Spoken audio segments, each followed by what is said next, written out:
আমাদের প্রধান দাবি ছিল যে আমাদের যে যৌক্তিক ৬ দফা দাবি প্রতিনিয়ত আমাদের আশ্বস্ত করে আমাদেরকে তবে মাথায় হাত তুলে বাসায় পাঠিয়ে দেওয়া হয়। আজকে এই কর্মসূচি বাংলাদেশের প্রত্যেকটা ৫৫টা পলিটেকনিক ইনস্টিটিউট পাশাপাশি সকল বেসরকারি পলিটেকনিক ইনস্টিটিউটের কর্মসূচি ছিল, এটা সম্মিলিত কর্মসূচি। পুরো বাংলাদেশ ব্লকেট ছিল আজকে সবাই নিউজ কেউ দেখতে পারবেন।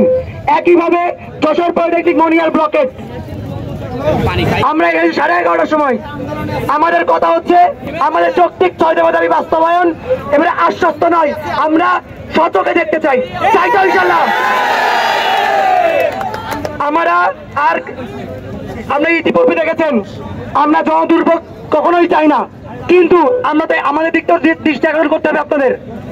আমরা এর আগে বহুবার আন্দোলন করেছি, জেলা প্রশাসক মহোদয়ের কাছে স্মারকলিপি দিয়েছি, কিন্তু এই জুলাই অভ্যুত্থানে সব থেকে প্রথমে 16 জুলাই যখন আন্দোলন হয় যশোর পলিটেকনিক ইনস্টিটিউট সর্বপ্রথম এই আন্দোলনে অংশগ্রহণ করে। জেলা প্রশাসক মহোদয়ের কাছে সামনে দাঁড়ালে আমাদের ভাইদেরকে রক্তাক্ত করা হয়, তখন এই পুলিশ প্রশাসন ছিল নিশ্চুপ, আমাদের ভাইয়েরা রক্ত জড়িয়েছে, যশোর পলিটেকনিক ইনস্টিটিউটের শিক্ষার্থীরা মোবাইল ফোন হারিয়েছে, কিন্তু সেই সময় পুলিশ প্রশাসন ছিল চুপ। এখন আমাদের কথা হচ্ছে যেই গণ অভ্যুত্থানে স্বৈরাচার শেখ হাসিনাকে পালানোর জন্য সর্বোচ্চ ভূমিকা পালন করেছে পলিটেকনিক শিক্ষার্থীরা, তারাই আজকে উপেক্ষিত।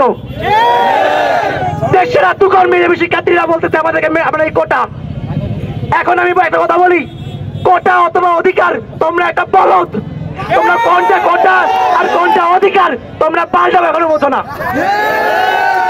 আমাদের স্পষ্ট কথা, তোমাদের সাথে আমাদের কোনোভাবেই দ্বন্দ্ব নাই। আমাদের ৬ দফা দাবি আমাদের সেক্টরকে উন্নতি করার জন্য দাবি আমাদের এটা। আমাদের এই কর্মসূচি আগামীতে আরো কঠোর হইতে পারে, এই জন্য আমরা হুঁশিয়ার করে বলতে চাই এই কারিগরি শিক্ষা অধিদপ্তর এবং কারিগরি শিক্ষা ও মাদ্রাসা শিক্ষা মিনিস্ট্রি আছে, আপনারা যারা নন টেকনিক্যাল সচিব উপসচিব অধিদপ্তরের পরিচালক মহাপরিচালক যারাই বসে আছেন, হুঁশিয়ার করে বলে দিচ্ছি সাধারণ শিক্ষার্থীরা পলিটেকনিকেরা যদি আজকের এই বাংলাদেশ ব্লকেট কর্মসূচির পরেও যদি আমাদের ৬ দফা দাবি বাস্তবায়িত না হয়, বাংলাদেশের সকল পলিটেকনিক ইনস্টিটিউট ঢাকা অভিমুখে লং মার্চ কর্মসূচি পালন করবে। যশোর পলিটেকনিক শিক্ষার্থীরা ৫টা থেকে ৬টা বাস দিয়ে ঢাকা পলিটেকনিক অভিমুখে লং মার্চ পালন করবে। হুঁশিয়ার করে বলতে চাই আজকের ২৪ ঘন্টার মধ্যেই আমাদের এই ৬ দফা বাস্তবায়ন করতে হবে। কোন আশ্বস্ত না, লিখিত আকারে নোটিশ আকারে প্রকাশিত করতে হবে। আমরা আর কোন প্রকার দ্বন্দ্বে জড়াচ্ছি না। আগামীকাল আমাদের কি অবস্থান হবে সব সঠিক বিষয়ে আমি অনুরোধ জানাচ্ছি সাকিবকে বলতে। ভাই এটা ভুললে চলবে না, দেশ গড়ার হাতিয়ার ডিপ্লোমা ইঞ্জিনিয়ার। একদিন ভাই বর্তমান পরিস্থিতিতে একদিন রাজপথে থেকে কোনো কিছু অর্জন, আজকে আমরা রাজপথে ছিলাম, প্রয়োজন হলে কালকে থাকবো, তারপরে থাকবো, যতদিন দাবি আদায় না হবে দরকার হলে রাজপথ আমরা রক্ত ছড়াবো। তাহলে এই রাজপথ ছেড়ে আমরা ৬ দফা দাবি প্রয়োজন পূরণ না হবো তো আমরা যাবো না। আমাদের আগামীকাল আজকে আমাদের যে কর্মসূচি ছিল আমরা পালন করছি। আমরা যদি দেখি 12 ঘন্টার ভিতরে আমাদের দাবি পূরণ হয় নাই, পরবর্তী কর্মসূচি আমরা যখন রাত্রের মধ্যে জানতে পারবো ইনশাআল্লাহ প্রত্যেকের কাছে আবার আমরা সেই আমাদের কর্মসূচি পৌঁছাই দেবো। ঠিক আছে, কেউ বাসায় যাবে না কালকে থেকে। ঠিক আছে, যদি কর্মসূচি না থাকে অবশ্যই ক্লাস চলবে, ক্লাস কার্যক্রম অবশ্যই চলবে। যদি ক্লাস কার্যক্রম চলে ক্লাস করবা, কর্মসূচি থাকলে ইনশাআল্লাহ আমরা কর্মসূচিতে অংশগ্রহণ করবো। ঠিক আছে,